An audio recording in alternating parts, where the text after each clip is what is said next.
Hace años yo trabajé en una compañía gringa que tenía su sede en Colorado, en Denver, Colorado. Allí tuve la oportunidad de conocer mucha gente de los Estados Unidos y era la primera vez que trabajaba en un entorno netamente gringo, con gente de no solamente de Colorado, sino también de otros lugares de los Estados Unidos. La compañía estaba dedicada a la ingeniería, está dedicada a la ingeniería, todavía tiene ese perfil y sin embargo ya no son los mismos dueños. Ahora no es solo una empresa norteamericana o estadounidense, sino más bien canadiense. Y estuve revisando su página web, yo ya obviamente ya no trabajo allí, y hay bastante temática que no solamente corresponde a el core del negocio, que es la ingeniería, sino a todo este movimiento woke, todo este movimiento progre, que tiene que ver con la inclusión, que tiene que ver con cosas positivas como la sostenibilidad, eso sí, pero que también tiene que ver con la ideología de género, que probablemente no tenga demasiado que ver dentro del mundo empresarial, porque no es el core del negocio, ni tampoco es sustancial a la hora de la gestión de los recursos humanos, por ejemplo, desde mi punto de vista. Y estaba chequeando los comentarios en el Facebook de algunas personas que han trabajado allí, que son de los Estados Unidos y que estaban bastante, pero bastante abrumadas con los resultados de las últimas elecciones en los Estados Unidos donde ha ganado Donald Trump. Muy preocupados, devastados. Devastado ha sido la palabra que ha utilizado una de las personas que trabajaba allí, ¿no? Devastated. I'm feeling devastated. Es la palabra. Otra persona hizo todo un comentario tratando de explicarse qué era lo que había sucedido realmente en este tema con Donald Trump y con Kamala Harris y cómo es posible que haya ganado Donald Trump en un país como los Estados Unidos, que de un tiempo a esta parte se había convertido en el principal difusor de toda esta ideología modernista, de toda la corriente woke, de toda esta forma de entender la sociedad y reinventarla. Y sin embargo, a pesar de todo ese esfuerzo, no podían comprender cómo era que los Estados Unidos hayan escogido a una persona como Donald Trump, a la que tachaban de misógino, de machista, de homófobo y de todas las cosas. Bien. Yo he estado leyendo posiciones, algunas posiciones más trumpistas y otras no tan trumpistas, y hay una serie de cosas que tal vez a esta gente, precisamente porque viven dentro de una ideología específica, no se ha puesto a pensar, ¿no? Yo creo que lo primero que ha ocurrido en los Estados Unidos es que ha aparecido un nuevo perfil de votante. Hay un nuevo tipo de persona que está votando en los Estados Unidos luego de todo este tiempo de mundo woke. Son 73 millones los votantes que ha conseguido Donald Trump, que no es poco. Y allí están no solamente latinos, hispanos, en realidad, como ellos prefieren llamarse y como realmente son, porque no somos propiamente latinos, esa es una palabra equivocada, sino también mujeres blancas. Los segmentos que más han votado por Donald Trump durante todo este proceso electoral y que antes se decantaban más bien por los demócratas. Todas las personas que han criticado a Donald Trump han analizado este movimiento electoral con mucho escepticismo, con mucha desconfianza y con sorpresa. Sienten que esto ha sido una anomalía. Sin embargo, no es tan anomalía. Donald Trump ya ha sido presidente, ya ha sido escogido en el 2016 y casi gana las elecciones luego cuando compitió contra Joe Biden. ¿Qué es lo que podemos notar de estas elecciones? Que hay una demanda por otro tipo de enfoque político en los Estados Unidos, que está caracterizado por el patriotismo, dirían algunos, y el nacionalismo, dirían otros. Y quieren ideas muy claras, muy concretas, muy tangibles en torno a la economía. Donald Trump ha hecho una serie de promesas y se ha enfocado mucho en el nacionalismo económico. Por eso es que algunas personas dicen que él no tiene en el fondo mucho que ver con Milley, que Milley es un liberal anárquico, ¿no? Que él quiere abrir el mercado y sálvese quien pueda. No, en el caso de Donald Trump es más bien proteccionista. Y su propuesta desde siempre ha sido America First, ¿no? Make America Great Again, que es lo que han andado buscando nuevamente. Rescatar un poco el orgullo que tenían los americanos ha sido una de las propuestas que más ha calado en la gente, y no en gente de estratos sociales altos, sino en los trabajadores, en la gente de a pie, que busca un cambio tangible en la propuesta económica. Luego, la campaña de Kamala Harris, ya saben, ha tenido apoyo de Hollywood. Ha tenido apoyo de Hollywood. Mucho apoyo de Hollywood. Y del Hollywood moderno, tal vez. Del Hollywood moderno. Sin embargo, la mayoría de la gente no ha logrado, o en la mayoría de la gente no ha logrado calar ese tipo de discurso. Hay más bien una suerte, nace una especie de rechazo al progresismo de las identidades, a la segmentación de personas por géneros que suelen ser invenciones ideológicas. La gente empieza a cansarse de eso, la gente está harta de ese tipo de temática. Hay algo nuevo que también ha aparecido, otro concepto nuevo que ha aparecido en todos estos años, y tiene que ver con la batalla cultural. Se ha acuñado este término, probablemente lo han escuchado, porque, a ver, voy a hacer una muy breve descripción de lo que ha ido sucediendo durante los últimos años, o décadas. Gramsci era un comunista italiano que se dio cuenta que el comunismo no podía ganar a través de la revolución. Y consideró dentro de su pensamiento que más bien se debería trabajar lo que en términos marxistas se denomina la superestructura, es decir, todos aquellos intangibles, la cultura, la religión, la música, el arte. Allí es donde debería atacarse para poder allí decantar y lograr los cambios que se esperaban. En la estructura, es decir, en la composición del Estado, eso era lo que se pensaba. Y de esa escuela empezaron a derivar una serie de pensadores también, desde Gramsci, ¿no? Tal vez, por ejemplo, lo que se denomina la Escuela de Frankfurt, ¿no? Con Adorno, Matelar, todos estos estudiosos sociólogos de la comunicación que empezaron a plantear sus teorías y fueron recalando en las universidades norteamericanas.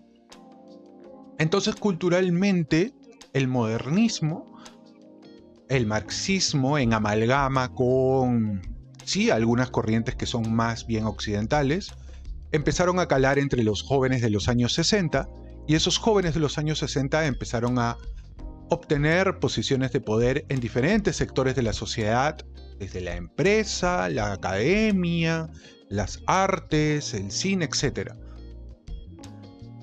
Y se fue cambiando poco a poco la manera de pensar del mundo. Así es como fue. Hasta que se obtuvieron algunos grandes logros para ellos, muchos grandes logros, ¿no?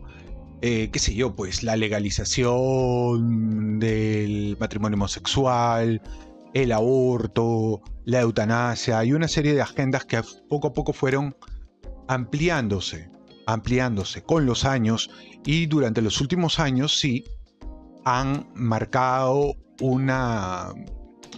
digamos, grandísimos avances en todo el mundo. Porque también lograron copar todas las multilaterales. Todas las multilaterales. Me refiero a Naciones Unidas, OEA y tal. Entonces, bueno, de pronto aparece una derecha que es también una amalgama entre liberales, anarcos y tal, que dijeron, bueno, estamos en esta situación, hay que proponer una batalla cultural para cambiar esta cultura. Hay algunos críticos de este concepto también. Entonces Trump ha apelado a una visión totalmente diferente, ya no al globalismo, sino más bien al nacionalismo, al patriotismo y a la tradición. ¿Ah? Podemos encontrar allí gente que realmente quiere, qué sé yo, un cierto retorno a los valores tradicionales, vamos a decir así. Como también gente que lo único que quiere es que se mantengan modelos económicos. Hay un poquito de todo.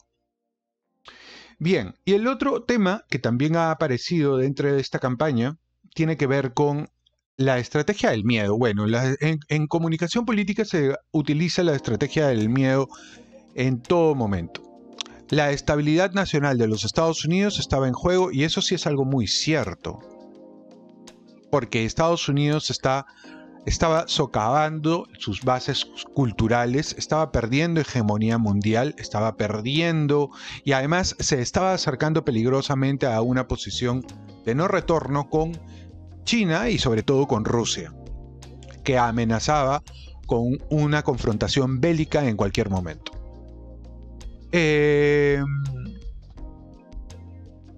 Creo yo de que todos estos elementos son, por ejemplo, algunas de las variables que no han analizado, ¿no?, a la hora de preguntarse por qué es que perdió Kamala Harris, si era lo más políticamente correcto que había, cuando Kamala Harris en realidad representaba el peligro para un mayor fraccionamiento de los Estados Unidos.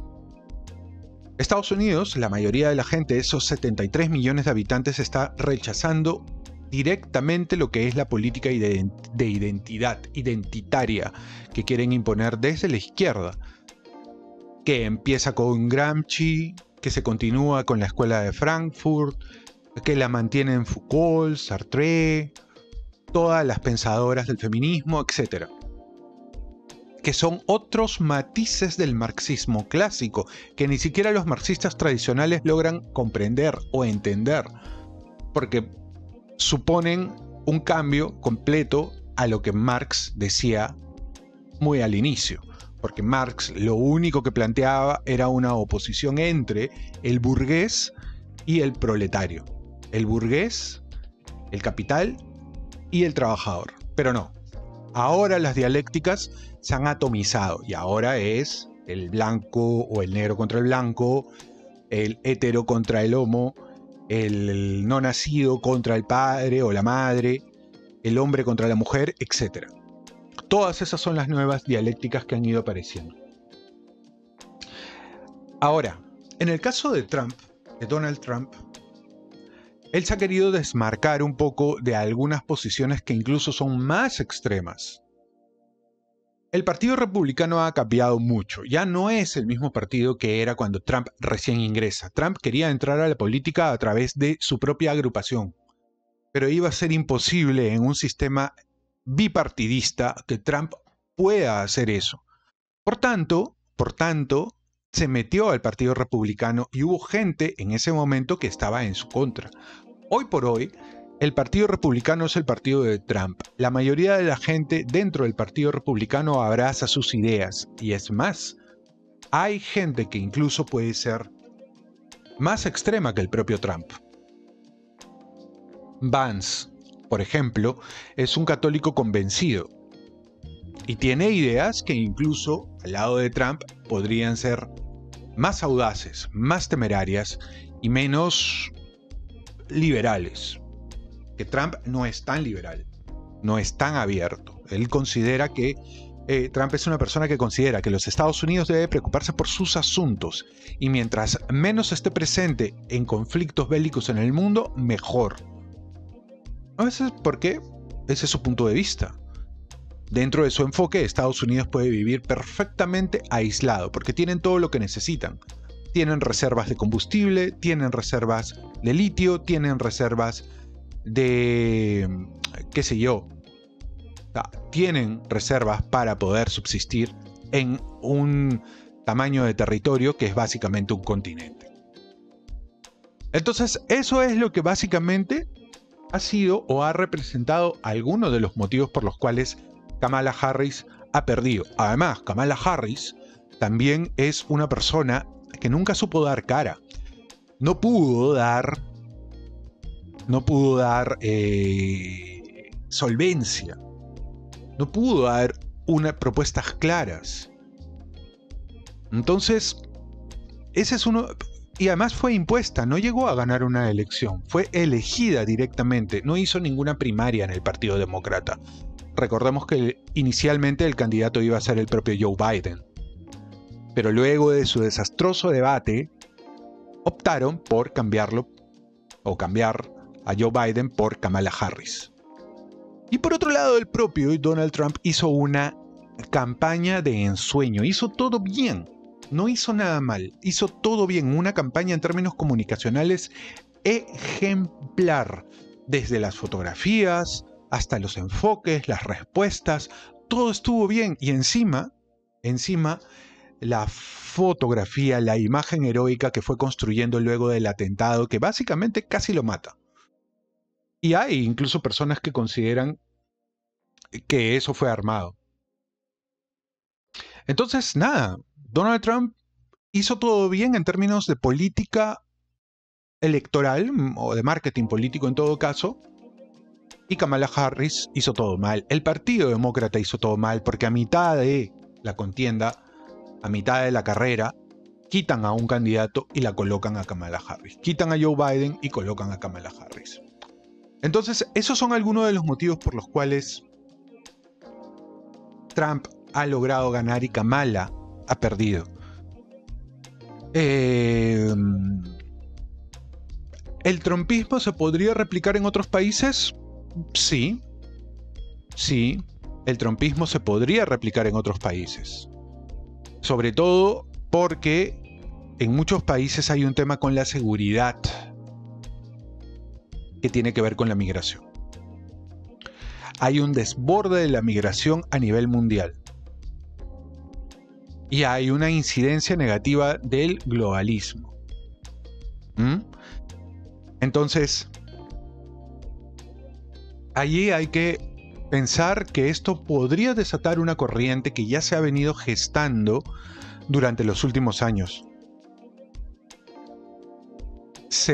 Yo creo que muchos países ya están cansados del tipo de liderazgo que tenemos actualmente y probablemente estén demandando liderazgos bastante más fuertes, bastante más verticales y centrados en cosas concretas. Uno de los eslóganes de campaña de Donald Trump ha sido, por ejemplo,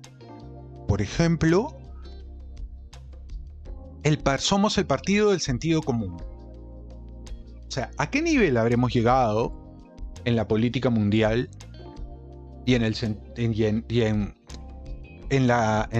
la sociedad para que una propuesta sea tengamos sentido común? ¿No? Como decía Chesterton, llegará el día en que habrá que desenvainar la espada para afirmar que el pasto es verde. Pues bien, estamos en ese momento, en donde ya no podemos decir sin miedo absoluto una obviedad tan grande como que el pasto es verde, como que el agua moja. Ya no estamos en esa situación. Porque mucha gente se puede sentir ofendida y porque además hay gente que está convencida de que el pasto no es verde. Y si tú dices lo contrario, alguna ley va a saltar allí para castigarte y sancionarte. En ese nivel estamos, en ese nivel de cosas estamos. Entonces hay un gran sector que siente un rechazo en contra de este tipo de corriente antropológica, ¿no? Que también quiere redefinir la propia naturaleza humana. Estos son algunos de los motivos por los cuales ha perdido Kamala Harris y le han dado el triunfo a Donald Trump, que no solamente está prevaleciendo en la presidencia, sino también en el Senado y en la Cámara de Representantes. con lo cual tiene 2 años en donde va a tener el poder absoluto. Digo 2 años porque ya saben que las cámaras se renuevan bianualmente, o sea, cada 2 años en todo caso. Muy bien, vamos a ver qué nos deparan las siguientes acciones de Donald Trump. ¿Cómo es que va a enfrentar el problema con Ucrania? ¿Cómo va a enfrentar el problema en Oriente Medio? ¿Cuál va a ser su gestión con los migrantes? ¿Qué va a hacer en la frontera con México, en donde campea el narcotráfico? ¿Ah? ¿Cuál va a ser su política con el patio trasero, es decir, con Hispanoamérica? Yo creo que Hispanoamérica no debe y hace muy mal en cifrar todas sus esperanzas en un nuevo presidente de los Estados Unidos, con el que hay que tener buenas relaciones desde mi punto de vista, pero nosotros mismos deberíamos de gestar nuestro propio futuro a través de un liderazgo o varios liderazgos que puedan encaminar de manera apropiada nuestra región, que tiene muchas virtudes, pero también tiene muchos problemas. Muy bien, ya me dirán ustedes qué es lo que piensan al respecto. Nos vemos en el siguiente video.